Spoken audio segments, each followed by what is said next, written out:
What if you could start all over again? This is a question posed by a lot of science fiction, speculative fiction related styles and genres. Kind of operates a lot of the time on the basis of making choices. If you were to go back and if something even different, a little different, was tweaked and happened, David Lynch had, then it could cascade the events forward, cause and effect, into something which was radically warped and a significant departure from, say, another timeline. There are a lot of great diagrams on the internet to illustrate this. And so there is certainly a lot of written fiction, a lot of theatrical cinematics exploring this type of thing. And part of my prerogative when I look into this is because I am a musician, because I design sounds, I look at it from the perspective of what if things like the 80s, those influences weren't just in the past, wasn't just pleasant nostalgia, it's still part of what we have today. What would the world be like? Sort of a parallel to Philip K. Dick thought maybe we are all dreaming, maybe we're all in Rome still, the Roman Empire.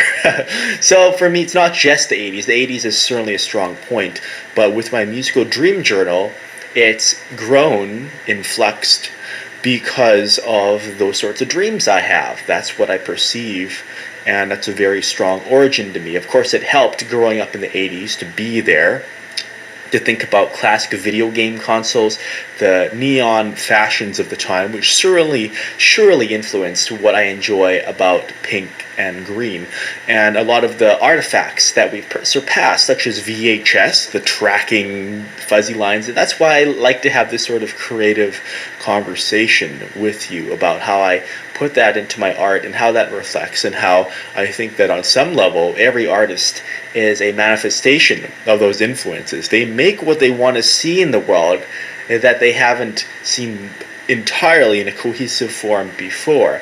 Just like how I'll listen to certain artists and I'll say, well, this is a great beat, but it doesn't have much in the way of melody, as in the case of a lot of minimal techno where I want to have more changes. So I will fuse that with some songwriting that has more of a catchy tune, those sorts of best of both worlds or more hybrid approaches, as it will. And that is of great fascination to me. It's of, again, the sort of parallel worlds thing. When you look into fiction, and certain things are going to be the same, like how you recognize them. I've been watching Fringe, and that's a fantastic show on that level. But some things are going to be different. Like in the Fringe Alternaverse, the Twin Towers are standing, and William Bell, who is portrayed by Leonard Nimoy, says something about different choices being made. So again, these choices, and sometimes it's not just your choices, it's other people in your life, or certain things that people make a decision, but it's not so much a conscious thought decision. Just like when you are in the midst of an athletic activity or another activity which demands a lot of flow, very smooth motion, you're not going to overthink. You may base things on prior experience where you had to think a lot, but now that you've figured it out, you can be at least partially on a sort of autopilot. You become so good at it that it comes naturally to you. And I like this deep contrast here with this current webcam. It's not something I was able to achieve with my other one. I'm actually recording from my laptop, and I think about the prominence of Wi-Fi. I think of the proliferation of, it's very funny because just a few years ago I didn't have any Wi-Fi devices. I still don't own a cell phone that I would use on a regular basis. There's just too much going on. I like what Don Knuth said about email specifically. Look up his treatise on email. He deals with it very wisely, and he's got a lot of things done. So in the same way, I stay away from cell phones for that reason, but it's pretty cool to have things that have Wi-Fi, like this laptop. I think that's very magnificent. And these glasses I have, if I could replace them with wraparound mirror shades, hey, I so would. That would be a lot of fun. So in doing these sorts of things, it helps get what in my head, the sorts of, I wouldn't say necessarily a bad burden, but it helps unload the brain dump, the creative ideas that are coming out, and you can pick them apart. You can see where I'm at, where I'm thinking at this point in my life.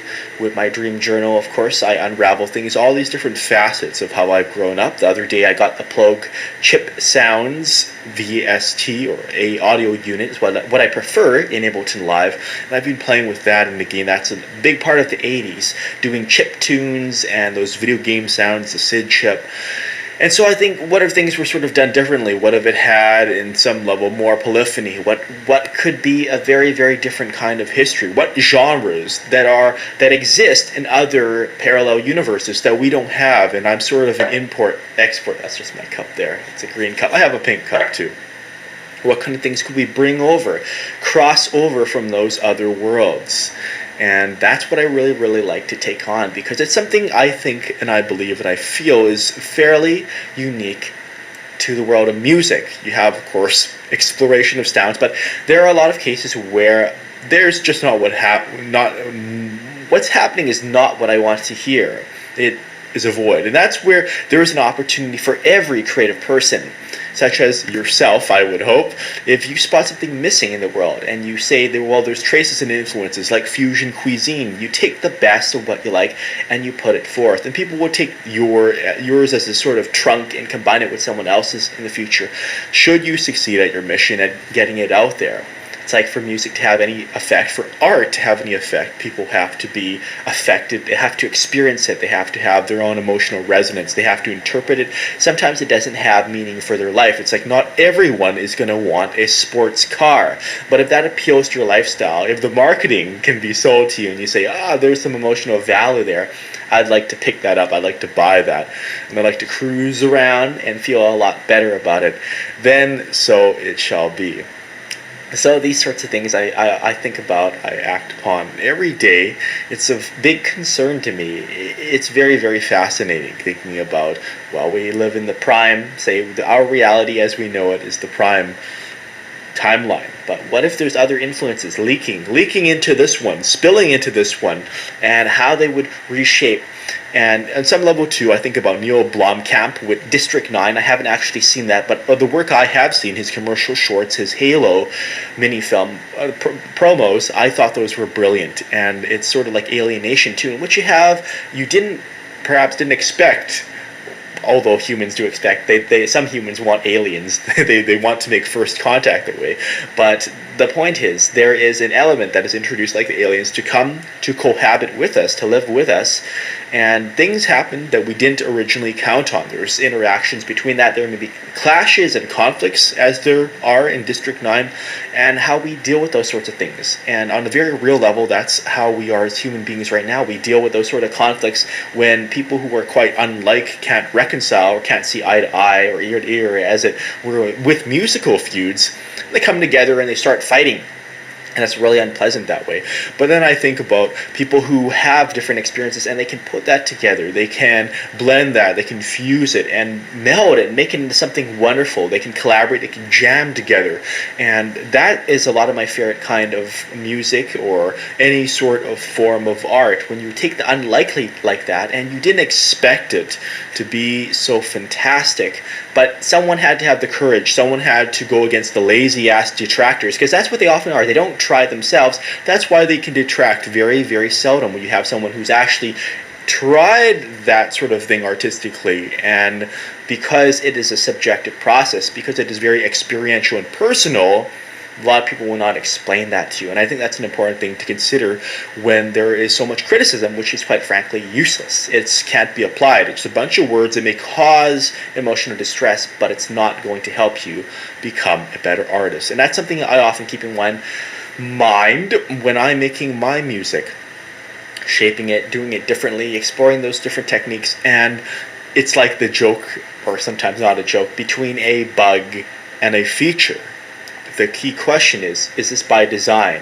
Sometimes you can't quite tell because the intentions are not there. So you must just determine those intentions to destroy misunderstandings. And it's much the same way we come across people who are unfamiliar to us, and we want to look closely at them. We want to gauge, are they friendly if they're strange to us? Are they coming bearing gifts, or are they secretly concealing threats are we concerned they're hiding weapons behind?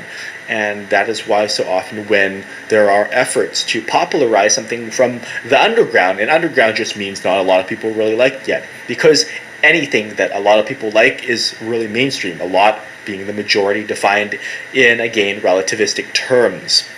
But we must look at that and be suspicious, be openly skeptical of people who seek to just make a quick buck off of art. That's not what it's about entirely. Of course, if you can make music that makes you happy, you can make a living from it. That is wonderful. That is wonderful. There is nothing to be ashamed if people like something and they are willing to pay for that, as long as, of course, there's always the asterisk disclaimer, as long as it doesn't cause you bodily damage and kill you. That would suck.